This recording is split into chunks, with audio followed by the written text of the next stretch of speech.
suspend election and detain president. You'll also be hearing that Singapore is set to open first embassy in East Africa as it deepens ties with Ethiopia. And then Tanzania's Bagamoyo port project will finally break ground in December. Well, let's go on a short break now. When we return, you'll have the time to get right into the stories.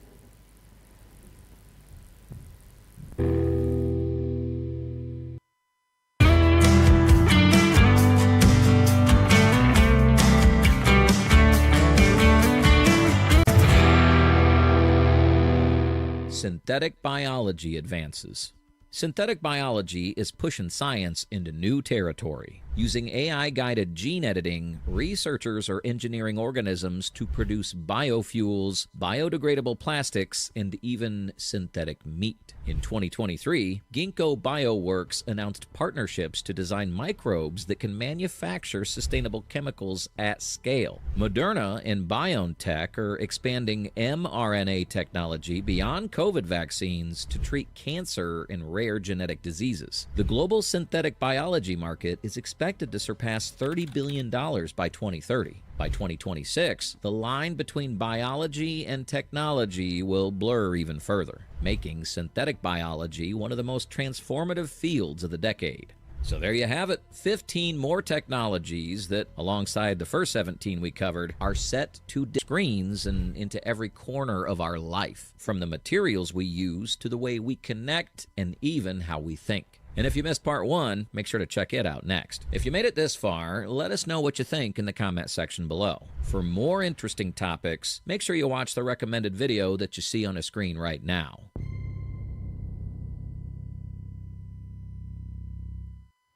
Welcome back from that short break. It's now time for us to get into the stories this morning. And we're starting out with Togo, where we see that Togo has hosted the inaugural China-Africa Dialogue on Governance, which is a 2-day forum aimed at strengthening cooperation, research, and policy exchange between China and African partners, held on Monday and Tuesday at the University of Lomé in collaboration with the Chinese Embassy. The event gathered around 60 participants, including a 15-member Chinese experts delegation from leading academic and policy institutions.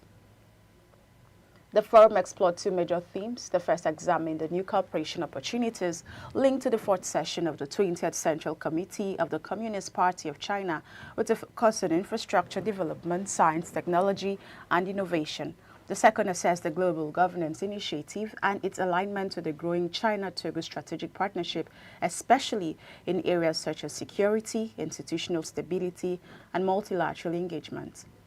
Togolese scholars and policymakers describe the dialogue as a vital platform linking academic research, diplomacy, and public policy.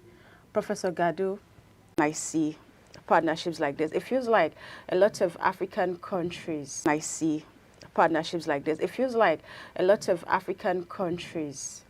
always want to collaborate with China.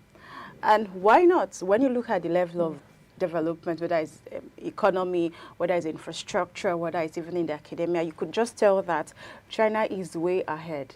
And what that tells you is, what can we do? What can we learn from them? So this feels more like knowledge exchange. And the one thing I know can catapult any economy is when there is real knowledge exchange between countries. When countries collaborate and learn from each other, you see that this country is doing well and you're able to pull your resources together, pull your people together. Oh, how did you get this right? It makes things easier for you back home. And so I'm happy that Togo has hosted this China-Africa Governance Forum so we can learn. Togo can get to see how is China able to run their economy to such strength? How is China able to, manage their infrastructure, manage their governance? There's a whole lot of things that happen in China, and you just envy and wish, oh, can this happen in Africa? But, well, it just takes people who put their feet down to get the work done. And we can see over time that China has proven to be that country. So it's good that Togo is having this, meeting and having this collaboration with them.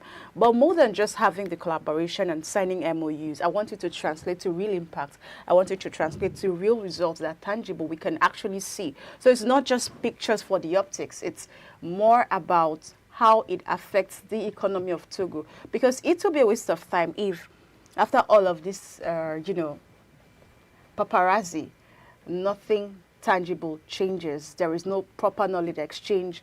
We've not learned, or Togo hasn't learned from China. So let us see whether it's in governance, whether it's in economy, whether it's in whatever sector it is, that we really tap from the wealth of China's knowledge. There are a lot of things that China are actually doing. There are a lot of things they're actually creating. There are a lot of innovations going on there. But like you said, that we just hope we're going to learn more things from them. We just hope that we're not just going to be patronizing, buying and bringing to Nigeria, but rather we're going to learn how to do ours. Just like when you go to Aba market now, you will see made in Aba. So very soon we'll be seeing made in. We've been having other things we do here in this country, but like you said, we're going to learn more things from them and, you know, put things in place and also boost our, you know, our own creativity by putting eyes in those things we feel that they are doing and try to, you know, do ours to not only buying from them and patronizing them, but it's actually good to patronize and buy from them. Actually, it's a good one. From there, you know your own stand and how to go about it. Chinatsu. Yeah, so the next story, that's okay. Okay, so the next story we have Singapore will open an embassy in Ethiopia, its first in East Africa and its third in Africa, as it strengthens political and economic ties with Addis Ababa. Prime Minister Lawrence made the announcement during a visit to Ethiopia, saying the mission will boost cooperation with the African Union and countries across the region. Both nations signed two MOUs on skills development and carbon credit cooperation, paving the way for joint climate initiatives and future partnership in carbon markets. Singapore hopes African partnership will support its push towards carbon. The move builds on a 2024 agreement to enhance collaboration in investment, finance, air connectivity, and logistics. Bilateral trade reaches $1.138 million last year. Singapore also introduced the Spelling Program, offering African officials tailored study visits, courses, and postgraduate scholarships to deepen long-term partnership. Now we're talking about partnership here right now. You can see the partnership thing going on here, so I want you to throw more light on it, Chinatsu. Mary wants to set me up. It's not actually a setup. Okay, so we already see that Singapore is set to open a new embassy in East Africa. And what is it doing this for? It's doing this because they want to deepen more economic ties with Ethiopia. And again, we are still in partnership, but this time around, it's on the level of Africa. So it's another African country. We're seeing a deeper bilateral relationship down here in Africa. So when countries come together and decide that, oh, we want to deepen ties, we want to do this, it's usually for different reasons. Sometimes they need strength in their security, sometimes they need strength in their economy, sometimes they just need to expand trade, whatever the case is. And so Tanzania is not left out because from Singapore is not left out because from what Singapore is saying, they want to get more skills, they want their people to be more in time with the current energy pattern, with the current digital pace that we are moving on. And so countries that think ahead of time gets me happy. That's what Singapore is doing. And they know that what other country can we have this relationship with? They say, okay, let's deepen this time with Ethiopia and let us ensure that we are increasing a skill base. We are ensuring that people in our country excuse me, are not losing out on any way.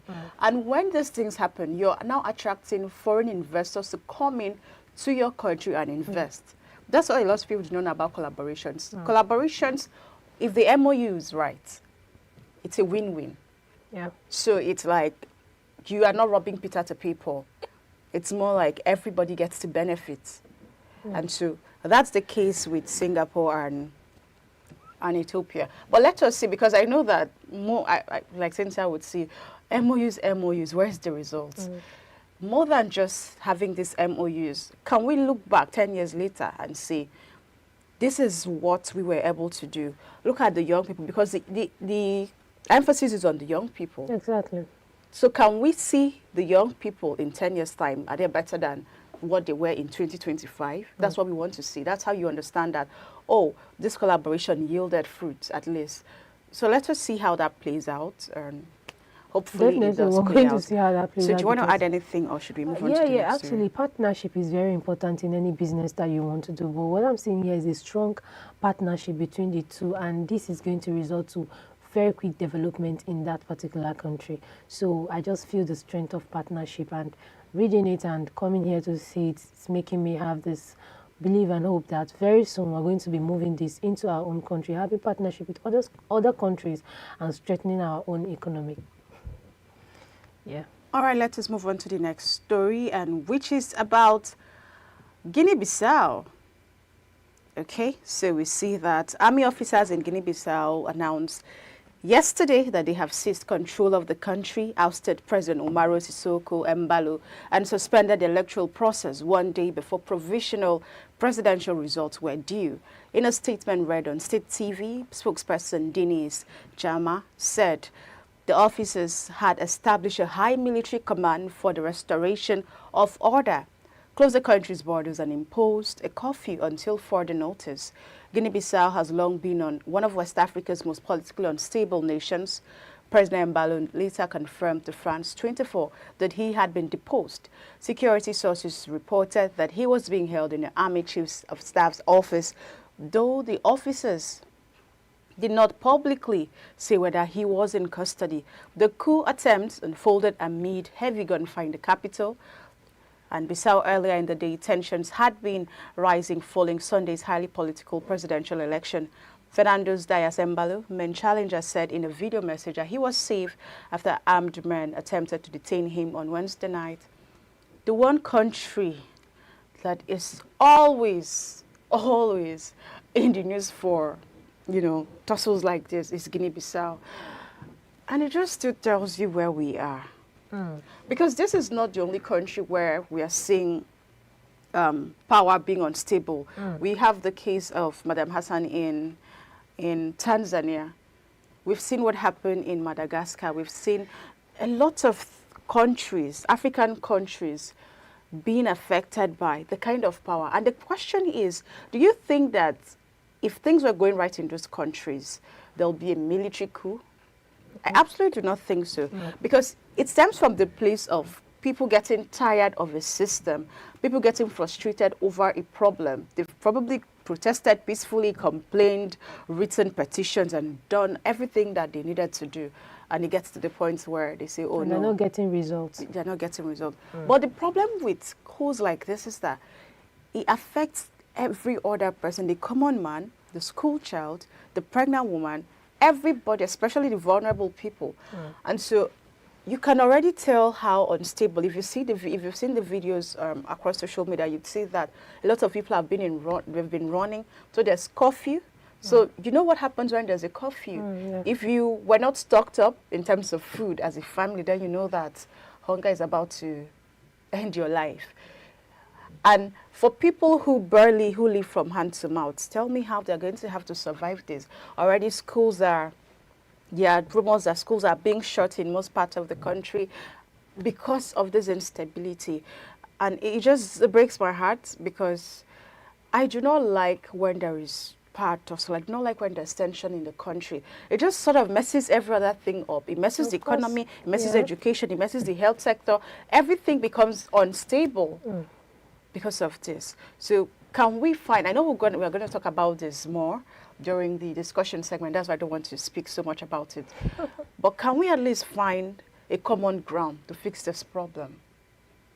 Mary, you want to say something? You know, when there is insecurity, there's actually this, you won't have this peace of mind. You're always going to be in fear, doing things in fear, and it's actually affecting schools, and it's bringing down the morale to want to go and learn. Because of course, like I always used to say, who wants to go to school and get kidnapped at the end of the day? So we just pray that this actually resolves and everybody goes back to their everyday life, because with what is happening right now, you won't have the morale to go out. Businesses are being stopped, other things are being stopped because of the insecurity. And we just believe that everything is going to be fine. Like you said, we don't want to deliberate much on it because we'll have it on our discussion segment. So we'll have other things to chip into it, and make the talk very, very long and important. Okay, let's do it. Our next story here is Tanzania's port project to finalize break grounds in December. Construction of Tanzania's long-delayed Bagamoyo deep sea port will officially begin in December. The government has announced. The project, first introduced more than a decade ago, is one of the country's most ambitious infrastructure ventures. Designed to be 20 times larger than the port of Dar Salim, Bagamoyo will feature 28 depth, with 14 to be developed in the first phase. Its 20-meter depth will allow it to receive new generation vessels, including container ships carrying up to 25,000 TEUs. Tanzania initially signed a framework agreement in 2013 with China, Holding International, and Omar State Central Reserve Fund, but implementation installed after the government deemed part of the deal unfavorable. The project is centered to Tanzania's goal of becoming a major maritime hub in East Africa as competitors intensify with Kenya's ports, which currently handles much of the cargo for regional landlocked markets such as Rwanda, Uganda, and the DRC. Both Tanzania and Kenya are also expanding their standards. Now, talking about this construction of Tanzania long-delayed ports is actually another one there. Long-delayed port, that means it's been long for this project. This project has actually taken time, but I'm happy that they've actually looked into it, and I can see other countries mentioned here about the Tanzanian ports and the agreement signed and all that. So one thing I know is starting a project, another thing is to implement it. And I feel with all this, the implementation aspect of it is actually taking place. Cynthia, what do you think? Cynthia, really? Oh, okay. Natsu. I think I'm in love with that name. Well, Tanzania has just experienced a very interesting power turn. It's not really power turn because, I mean, this person, Madam Hassan, was the vice president, and she took over, and she's now the president. And so even though some people are saying, this woman is tough, I'm seeing this story now, and I'm saying, okay, Bagamoyo Port. It's been a long time coming, especially because it felt so ambitious. This is a project that started a long, long time ago. And it's supposed to be 20 times bigger than the other ports they already have. And why do they have these ports? They want it to be a trading route for many other countries, African countries, to work with. So they're looking at working with Rwanda, with Congo, with Kenya, with many other African countries. So what's the plan? It's going to increase the economy. And so I think this feels like, oh, we've had such a tough election. So can this be used to calm the people down? We all know how important ports are to a state or a country. And people keep saying it. They say, for instance, that if Nigeria had more ports, the level of unemployment is will going be to reduced reduce to the barest minimum. Yeah, sure. You'd have businesses flow more. You'd have investors come in more. You have a lot of things. So it's translate. Now imagine a country that is now deliberately saying they want a port to be 20 times bigger than the usual. So it's almost going to bring the whole world to Tanzania. So you can tell that the investment level is going to go crazy. The impact on the economy is going to be on a different level. And so I'm rooting for Tanzania. I'm rooting for them. But let us see how this happens. They really want to see that it can attract more businesses into the country. Of course. And trust me, when investment comes into the country, poverty becomes an old less story. powerful. I just feel it's going to be less powerful. We're going to have employment, like you said. And also, why do I think that the insecurity is going to lessen? Or better still, taken away? Well, because the truth is, there's certain things that are wired by unemployment. When people are idle, they begin to think of idle things to do. Of course. If they are not getting into drugs, They're thinking of becoming a scary threat to their country or their state. So you have to keep them busy. Of course. So when this spot happened, I heard starting next month, that's December. It's a huge dream. And I can't wait to visit Tanzania when the port is ready. It's a huge dream. And I'm already excited for the young people.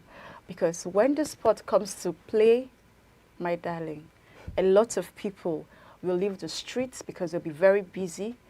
And the economy of Tanzania would expand. So let us see how this pans out with Kenya. Let us see how it plays out for the economy. But I think with that, we can call it a wrap on the discussion or the news segment. We're going on a short break. When we return, it'll be time for us to get into the discussion segment. I will be talking about the Guinea-Bissau situation. What does it mean for Africa? So don't go anywhere. Stay with us. In the past, gas stations had an awkward problem. Customers had no idea when their tank was full, often causing gasoline to spill everywhere. Engineers came up with a clever solution. They invented a fuel nozzle that could automatically stop using a very simple principle. When a fuel truck refills an underground tank, a valve automatically shuts off as the tank nears full, and the gasoline vapors are drawn back into the truck through another hose, condensing back into liquid fuel. When customers fill their cars, the gasoline first passes through multiple pipes and filters before reaching the nozzle. Modern are racing to power their data centers with renewable energy. Welcome back from that break. It's good to have you join us. Well, if you missed the newspaper review, of course, and the headlines review, do well to reach out to us across the different social media platforms, especially on YouTube, and watch it and, just get to see our perspective and as well contribute, because we want to read from you. We want to hear your comments. And if you'd like to be here to talk about any of those stories, of course, send us an email, ideatv@gmail.com. Well, the wider conversation today is a sudden military takeover in Guinea-Bissau. You can see that it's not just a national crisis, but another tremor in a region already shaken by political instability.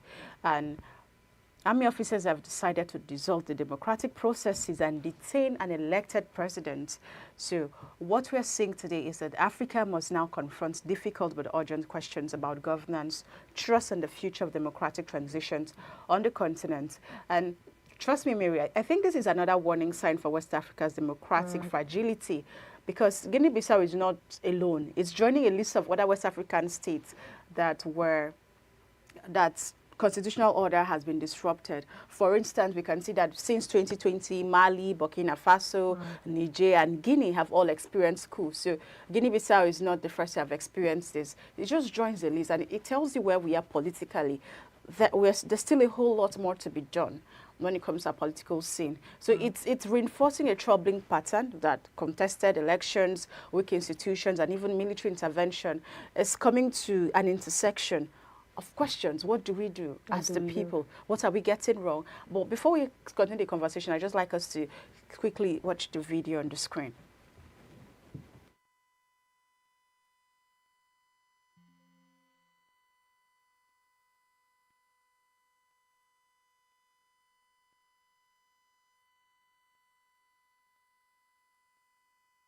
Minutes before the military takeover was announced, outgoing President Umaro Sissoco Embalo reported his arrest at the presidential palace in Guinea-Bissau.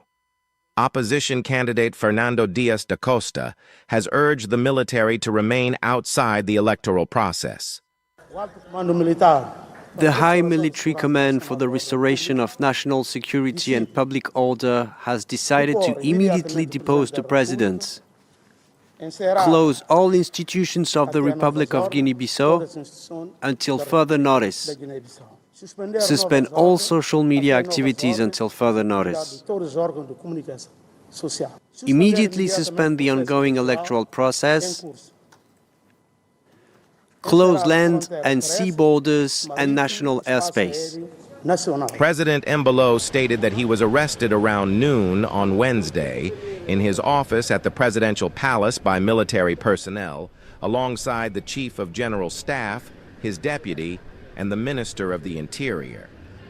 In the afternoon, the military announced that it had assumed full control of Guinea-Bissau and suspended the electoral process. In a statement read by Army spokesperson Denis Nchama, The military said the move followed the discovery of a destabilization plan involving certain national politicians, drug lords, and attempts to manipulate the election results. A cache of military-grade weapons was reportedly seized by the State Information Service.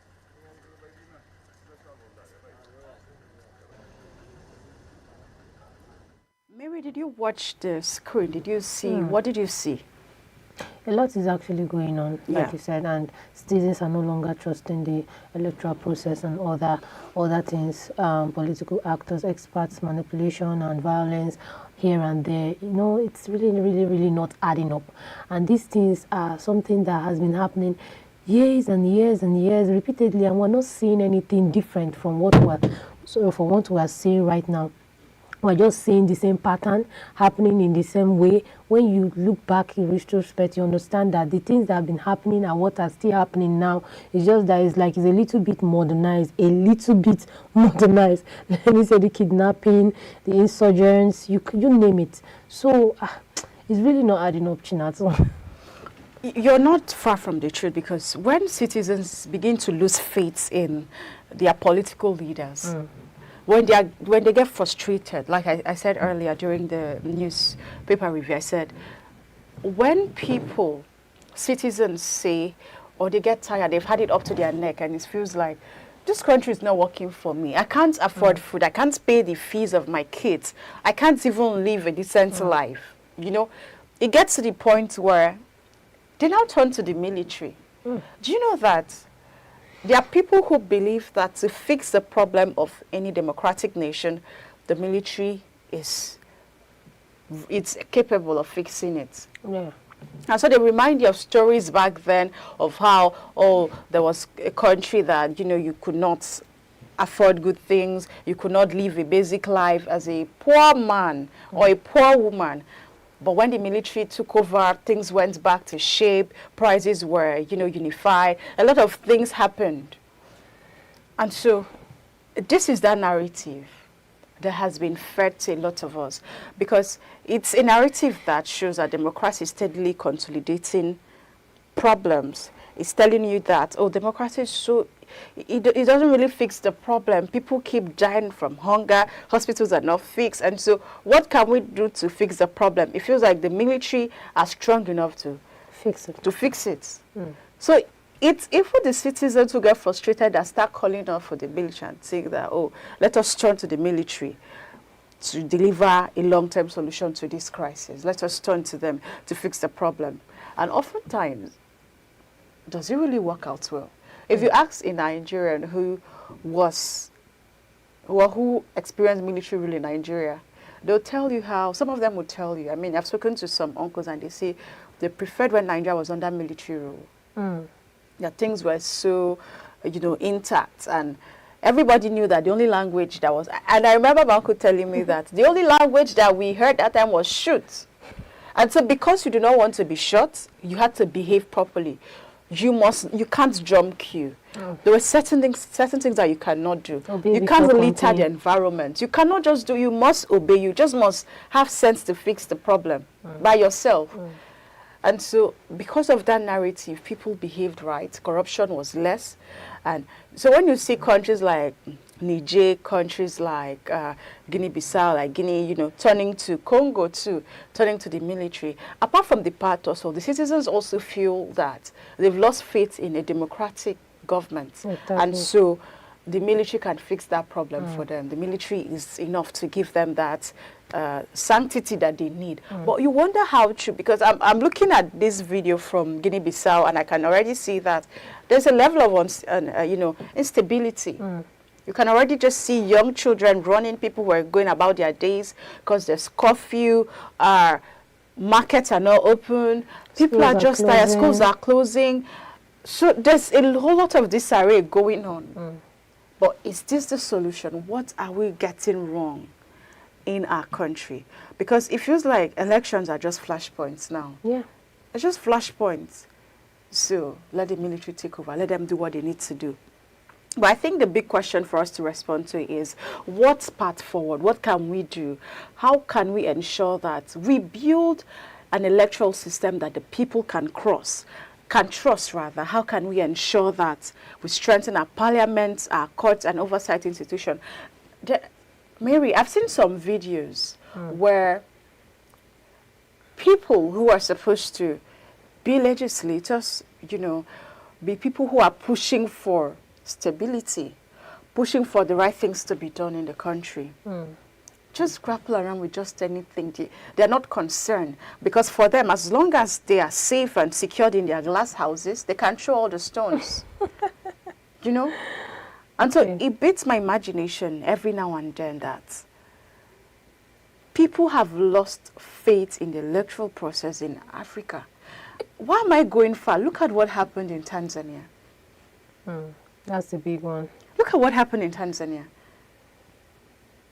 So after Madam Salihu Hassan won, it felt like some of those people who were locked up were now released. And scores of people were killed as a result of election.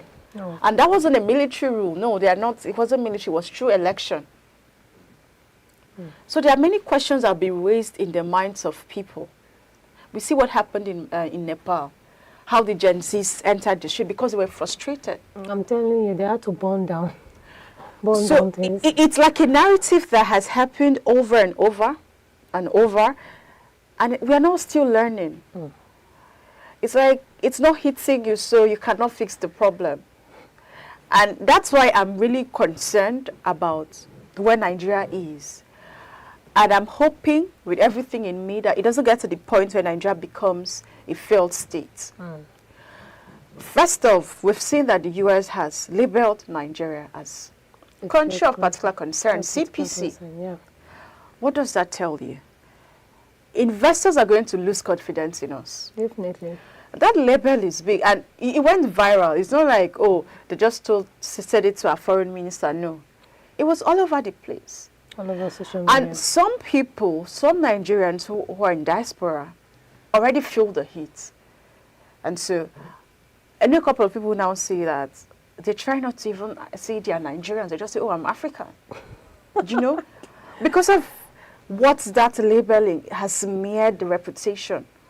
So you have to work 10 times harder to prove yourself that you're not just a Nigerian, but you're a Nigerian with a difference. Yeah. And this is what profiling can do. And so I'm bringing the Nigerian situation in here because we are currently facing a high level of insecurity challenge. In this country. Mary, just yesterday, we got news that, I cannot remember his name, but the moment I do, I'll bring it up. But a venerable reverend and his wife were kidnapped since 26th of October. And just yesterday, they died in custody. Oh my God. And guess how much these bandits demanded? These criminal elements demanded 600 million. Oh my God. For their release. It's probably somebody who has never seen 30 million all their lives. And if you put their whole generation together, it's not worth 50 million. And you're asking them to bring 600. Well, the man died in their custody. Oh no. So that is one person's story. Replicate this story across different households in Nigeria. Go to places like Kebbi, in Niger, in Kano, in Bauchi, in Nasarawa, places where they felt the heat, and now even Kwara, where they felt the heat of insurgency, where they felt the heat of insecurity. Do you think that those people would be bothered about how they get salvation? No, they won't be bothered. Exactly. They'll only be bothered about who is coming to save us. Who is coming to save us? If it is through military rule that we can fix the problem of insurgency. Any saving right now is a saving. That's the point. Any way now is a way, because people are actually looking for how to scale through right now. Do you understand? And it's getting to a point where you will see the Gen Zs taking it by force. Because when they are putting their hope on government, and government is not actually responding the way they want, it will turn out to be something else, because everybody is going to go out there to save themselves.